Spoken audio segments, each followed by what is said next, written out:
तर आता आहे ना साडीचा ट्रेंड चालू आहे आणि ह्याच्यावरती बघा हा पिंक कलरचा ब्लाऊज मी स्टिच केलेला आहे पूर्ण. पण मेन महत्त्वाचं मला हे सांगायचं आहे की पाठीची डिझाईन येते, बाहीला डिझाईन येते, पण ब्लाऊज आपण कसा स्टिच करायचा, डिझाईनमध्ये कसा बसवायचं तेच या व्हिडिओमध्ये पूर्ण दाखवलेलं आहे. तर व्हिडिओ स्किप न करता पूर्ण पहा. तर तुम्ही बघू शकता दोन्ही स्लीव्ज बसत आहेत पण पाठीची बाजू बसत नाही आहे.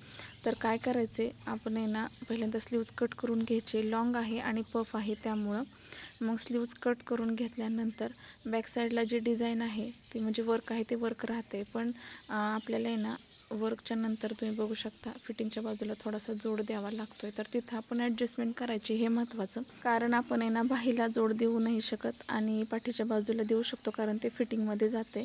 हे व्यवस्थित अगोदर मार्जिन बघायचं आणि त्यानंतर ठरवायचं काय करायचं. आणि हा जो ब्लाऊज आहे ह्या ब्लाऊजचं मेजरमेंट सांगते तुम्हाला. तर आहे ना प्रिन्सेस कट आहे ब्लाऊज आणि 32 साईजचा आहे, त्यामुळं परफेक्ट असा बसून जाते, काही अडचणी येत नाही. तर मी व्यवस्थित असा कट केल्यानंतर बघा स्टिच करायला घेतला. तर सुरुवातीला ब्लाऊजमध्ये काही असेल ना तर सुरुवातीला स्लीव्ज घ्यायची, कारण आहे ना ब्लाऊज पटापट आपला उरकतो आणि स्टेप बाय स्टेप घेतलं तर खूप छान व्यवस्थित आणि फिनिशिंग येऊन जातं. तर स्लीव्जला आपण अगोदर अस्तर ठेवून दाबटीप देऊन घेणार आहोत आणि त्यानंतर अस्तर पिसाला जोडून चारही बाजूने टीप मारून घेणार आहोत. तर आपल्याला आहे ना बरोबर अशी स्लीवची डिझाईन पर मधोमध घ्यायची आहे बघा.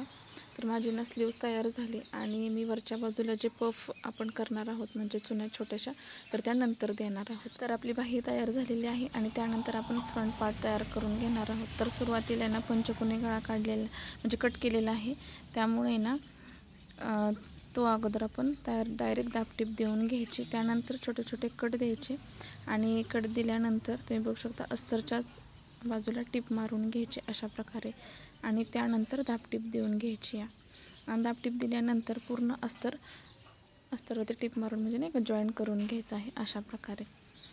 तर खूप सोपं आणि खूप म्हणजे नाही का इझी होणारा हा ब्लाऊज आहे. अशा प्रकारे जर शिवला तर तुमचा वेळही वाचतो आणि फिनिशिंगमध्ये खूप सुंदर असं दिसतो.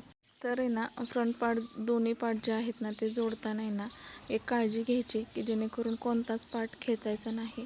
नॉर्मल असं दोन्ही पार्ट धरायचे आणि नंतर जॉईन करायचे. जर आपण दोन्ही नाही खेचले तर आपल्या ब्लाऊजमध्ये नाही का व्यवस्थित असं जॉईन होऊन जातं, कापड कमी जास्त होत नाही. कमी जास्त झालं की मग ब्लाऊज नाही का फ्रंट पार्ट थोडासा चुकल्यासारखा वाटतो. त्यानंतर आपण लुकाची पट्टी मी लगेच बनवून घेते आणि लुकाची पट्टी बनवल्यानंतर आपण आहे ना बरोबर असं मार्जिन घ्यायचं, बघायचं आणि त्यानंतर आपल्याला कमरेला पट्टी जोडून घ्यायची अशा प्रकारे. तर लगेच आपण आहे ना लुक करून घेणार आहोत.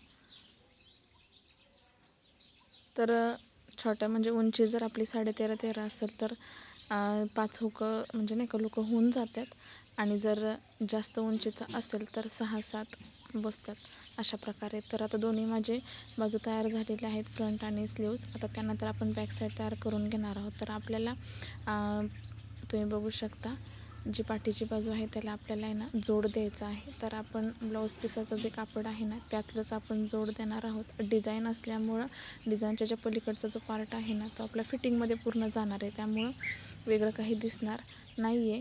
आणि बरोबर असं मेजरमेंट घेऊन आपण नॉर्मल राऊंड शेपच काढणार आहोत. व्ही शेप करायचा होता पण त्यानंतर म्हटलं नको, डिझाईन असल्यामुळं राऊंड शेप करून घेऊया. तर अशा प्रकारे मी अस्तर कट केलं आणि त्यानंतर ठेवून दाबटीप देऊन घेणार आहे. आणि मी सिंगलचा दाब बसवलेला होता कारण आहे ना डिझाईन असल्यामुळं फिनिशिंगमध्ये टीप बसत नाही त्यामुळं. तर बघू शकता टीप मारली आणि त्यानंतर कमरेला पण आपण दाबटीपच देणार आहोत. ब्लाऊज पीस जास्तीचा कट करून घ्यायचा आणि त्यानंतर आपण गळ्याला दाबटीप द्यायची आणि कमरेला पण दाबटीप देऊन घ्यायची. तर अशा प्रकारे ब्लाऊज स्टिच करताना छोट्या छोट्या काळजी घ्यायची आणि अर्धा ते पाऊण तासात ब्लाऊज रेडी होऊन जातो.